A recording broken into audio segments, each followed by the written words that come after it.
Na Uchina imeimarisha ustawi wake wa kidijitali huku kiwango cha matumizi ya intaneti kikifikia 80% nchini humo.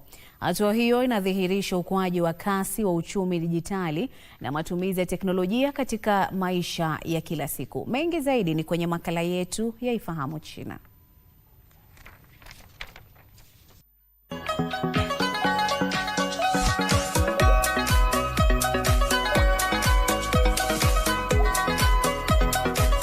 Ripoti hiyo inaonyesha ukuaji thabiti wa uchumi wa kidijitali wa China, ambapo thamani iliyoongezwa ya sekta za msingi za kidijitali sasa inachangia 10.5% ya pato la taifa.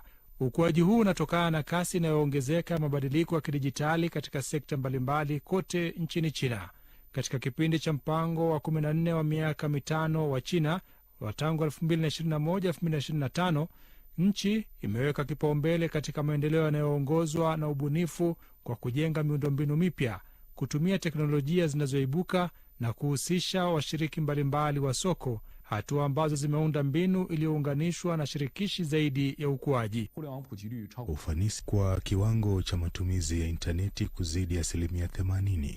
Wakazi wa vijijini na wazee wanaingia katika jamii ya kidijitali kwa kasi zaidi, jambo linaloboresha kwa kiasi kikubwa ujumuishaji wa kidijitali. Teknolojia ya kidijitali inaunganishwa kwa kina na uchumi halisi pamoja na huduma za umma, ikichochea mageuzi ya kidijitali katika nyanja kama vile huduma za serikali, afya na elimu. Jukwaa la kitaifa la mtandaoni la huduma za serikali sasa linahudumia watumiaji milioni 940 na kufanya utekelezaji wa haraka wa shughuli za kiutawala kuwa jambo la. Ripoti hiyo pia inaonyesha kuwa kufikia Desemba 2025, idadi ya watumiaji wa akili bandia zalishi, yani generative AI, ilifikia milioni 602, ikiwa ni ongezeko la 141.7% ikilinganishwa na mwisho wa mwaka 2024, huku kiwango cha matumizi kikiwa 42.8, ikiwa ni ongezeko la 25.2% kwa mwaka mmoja.